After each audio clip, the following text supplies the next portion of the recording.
Hello, everybody. My name is James O'Flanagan, and I'm going to be presenting a presentation on generative AI and 𝐂𝐿𝐴 music and intellectual property. So just let me go ahead and get set up here for a minute and go ahead and get started. In the background here, I have a green screen, obviously, and a video playing just some various things about my company, Oapsie Incorporated, Oapsie.com, and some of the things, the projects that we have going, including generative AI. So let me go ahead and get set up here.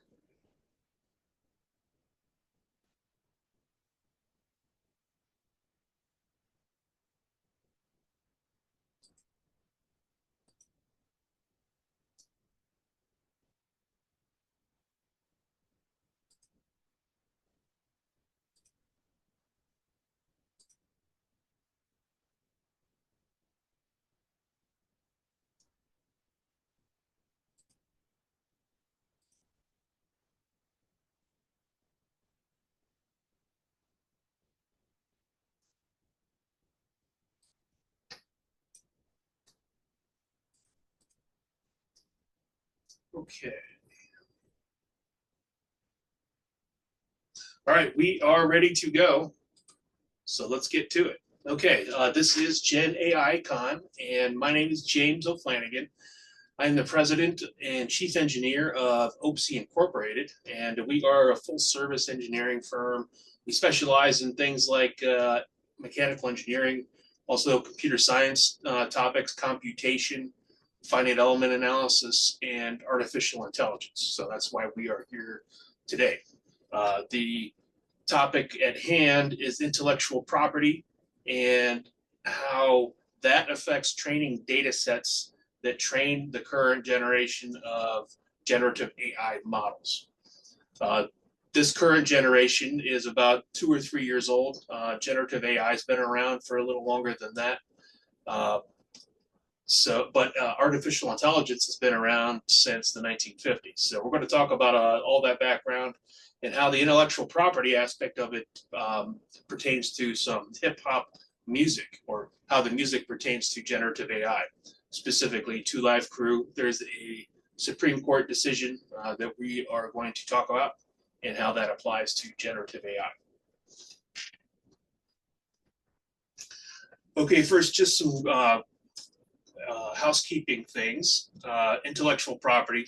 This presentation, our prompt engineering that we have called 𝐂𝐸 𝐸, all of our output of our generative AI is named 𝐂𝐸 𝐸. So that's our intellectual property, including this presentation.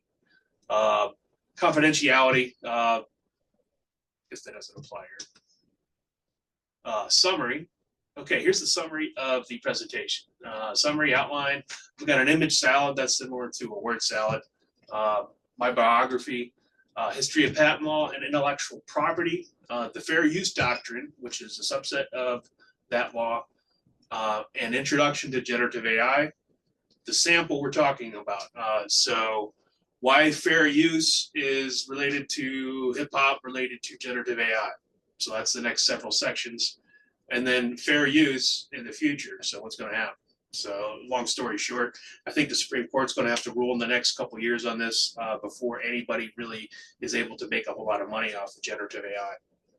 And then I have a slide for the song and sample in question. Okay, here's the image salad. This is every image I have in the presentation.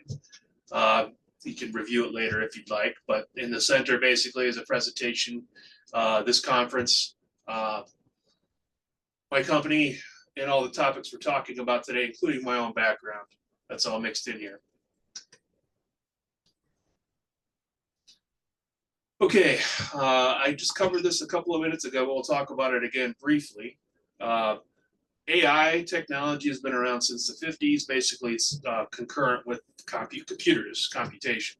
Well, transistor-based computers. Machine learning came around about 20 years later. And more recently, with the coincidence of Moore's law taking off and processing power being available, coupled with the technology that's been around for 70 years, has made generative AI. The key to generative AI is machine learning, and machine learning is based on a training data set, a ground truth data set, it's called. That training data set is in question here. So that could be intellectual property protected works here are being used to train our models. So how do we compensate the artists that have their data and their artworks in the training data set that's being used to train these models currently? More specifically, that activity is probably going to continue. So how do we properly compensate these artwork holders and intellectual property rights holders? Okay, this is my biography. Let's start on the upper left.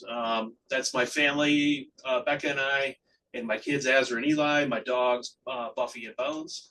I've been an engineer for 23 years now, born and raised in Northeast Ohio.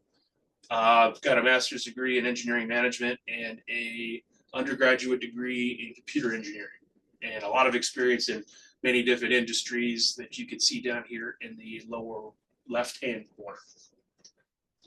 Okay, history of patent law briefly. In the US, Patent Act of 1952 is basically the current controlling legislation in the United States. In addition to that, there's been some international conventions, but since 1952, there has been a series of Supreme Court rulings to interpret this act and how it applies to situations. So one of those Supreme Court cases has to do with 2 Live Crew, a hip hop act, sampling something from Roy Orbison, who was a big rock and roll act in the 50s and 60s. 2 Live Crew was big in the 80s and 90s. Fair use. What is fair use? Okay, intellectual property holder, you have a rights holder here and a second person over on this side. The second person would like to use the original person's intellectual property under a fair use. Okay, what is a fair use? That's been decided by the Supreme Court. It's been decided that it can't be the whole work. It has to be some subset of time. It can be parody, which is germane to this particular topic. And there's a few other exceptions, but person B is allowed to reuse person's A work without compensation as long as it falls under very specific fair use doctrine exceptions. Okay, an introduction to generative AI. I just talked about it quite a bit, so I won't go to too much depth here, except to highlight this Venn diagram, which basically says that generative AI is a subset of all these other topics: deep learning, machine learning, AI. Okay, the sample in question is Roy Orbison, and it doesn't provide credit. So the guys in 2 Live Crew in the 80s, and this is part of the art form, I should say. That's why there was a big question of this. Hip hop is sampling, is hip hop. So along with that goes rhyming and flow and a few of the aspects of it, but it starts with beats and sampling. So this is integral to the art form. So sampling Roy Orbison was no big deal. That's just how this stuff is done. Now, Roy Orbison, on the other hand, wanted compensated for his work that's making money for these other guys. That court or that dispute ended up as a Supreme Court case. Okay, this is the song and sample in question. I'll go ahead and play it. I am pretty sure you guys can hear it.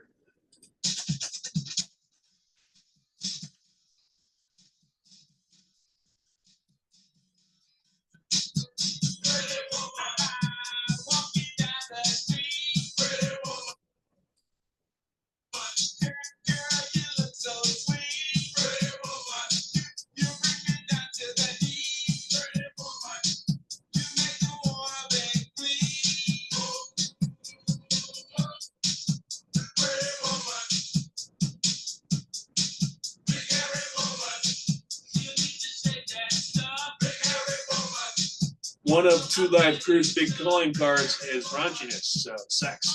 So they actually have a whole other set of Supreme Court cases based on that. This is a groundbreaking, influential group. So you can see from the album covers, it was pretty sexy. So, but this is about intellectual property. So It's a little bit different than some of those other cases. Okay.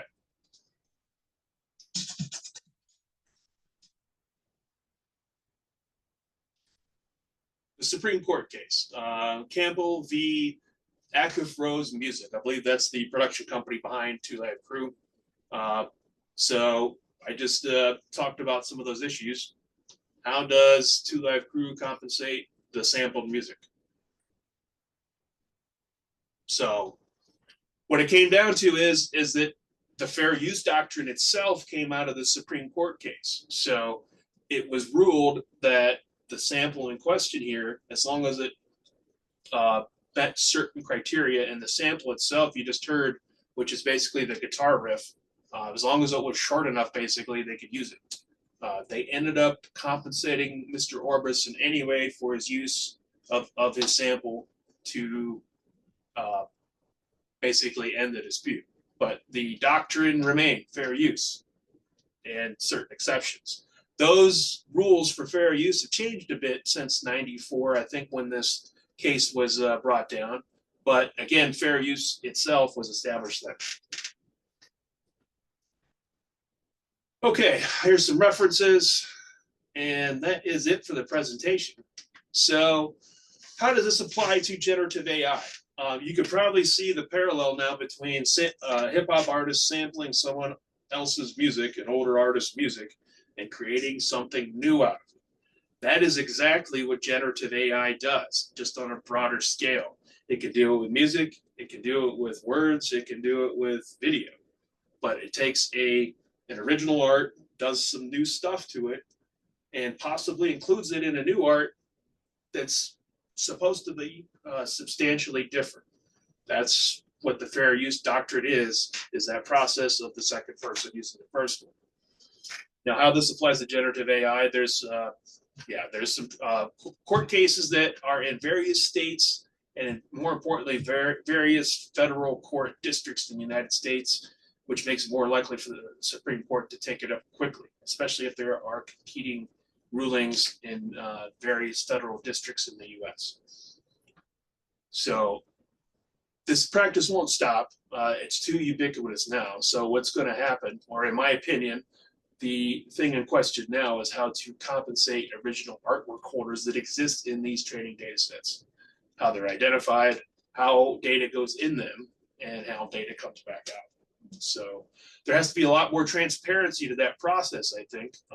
I happen to be a content creator myself, video and a little bit of music. So I understand. I don't want somebody else using my stuff and making money off it without compensating me. I get it. So, but on the other hand, this is a technological leap that we must embrace, because this technology takes those original works and creates something new out of it. It's not just recycling old stuff or telling the same story in a different way. It's creating new art. So that is the cool thing. So that's it on the presentation. If you guys have any questions about this, just visit oapsie.com. That's OAPSIE.com, and drop a question on the contact page. So other than that, thank you very much, and I appreciate your time today. Goodbye.